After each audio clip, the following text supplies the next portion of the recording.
Let's talk about By the Gun by Richard Matheson, and why being boring can elevate your stories.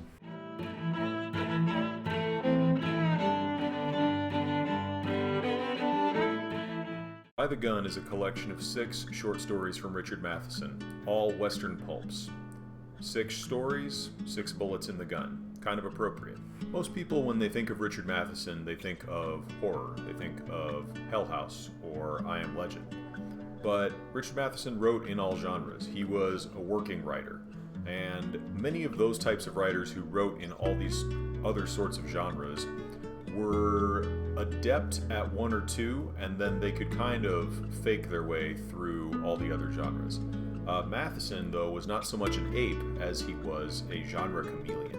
What I mean by that is he understood how the Western genre worked, despite not really being known as a Western writer. No matter the color of his scales, he's still that side-eyed little reptile. His distinct style, primarily as a horror writer, pays dividends in a genre known for its sparsity when it comes to characterization, that is, the pulp westerns. Horror writers usually give us a few mundane details about their protagonist in order to make them feel ordinary and real, so that when the extraordinary happens to them, it's a great escalation, both in characterization and in plot. Matheson does the same thing within his Western stories. Now, these meaningless details only seem meaningless, really. They're really salt crystals that flavor the genre's bland archetypes. His characters feel real because we as readers relate and know people with boring little nuances. They seem ordinary, and that's what makes them feel alive. Let me give you an example from the By the Gun collection. This is from the short story Too Proud to Lose. He came slowly down the stairs, the smell of hot cakes and bacon and strong coffee floating up to him. As he descended, he felt the heaviness of his body bearing down on one leg, then the other. He felt the weight of the pistol belt dragging on his arm. He heard the measured ticking of the clock as he moved past it, and saw from the corners of his eyes the sluggish arcing of his pendulum.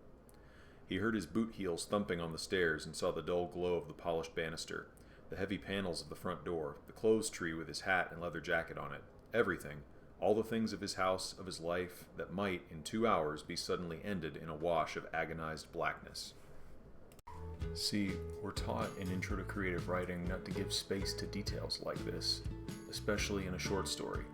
We're told they don't contribute to the story, so cut them. They're unexceptional, and that's the last thing we want in our stories. Yet, that's exactly why Matheson includes them. Unexceptional equals relatable. Most of Matheson's characters as well go against genre type, that is, pulp western, but any genre with action really. They have a healthy fear of death. Again, we get a stroke of realism in the painting of a western pastiche. Most people who are confronted with death will go to great lengths not just to avoid it, but the whole situation that got them there in the first place.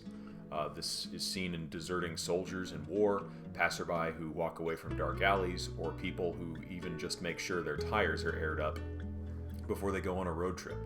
We know people who, when confronted with a showdown at high noon, would hightail it out of town. The same desire holds true for most of Matheson's protagonists. This lens of realism is something we can glean from a master writer. I'm thinking in terms of story germination, coming up with the idea for a story. Often, people who read a lot of fiction and want to write it get bogged down in coming up with a unique idea as a creative hook before they even start writing.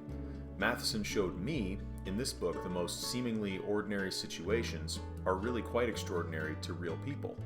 His premises for a story are often simple, and writers might even see them as uncreative. They would pass on them themselves. For example, a sheriff who's challenged to a duel by an outlaw seems like a tired premise for a Western short story. But add in that the sheriff's eyesight is quickly deteriorating, and suddenly the tired premise becomes interesting again. By the way, that's the premise for the story Gunsight, which is collected here in By the Gun. Matheson shows his true colors as a horror writer first, with these ordinary characters plunged into extraordinary situations. That's an archetypal trope of horror.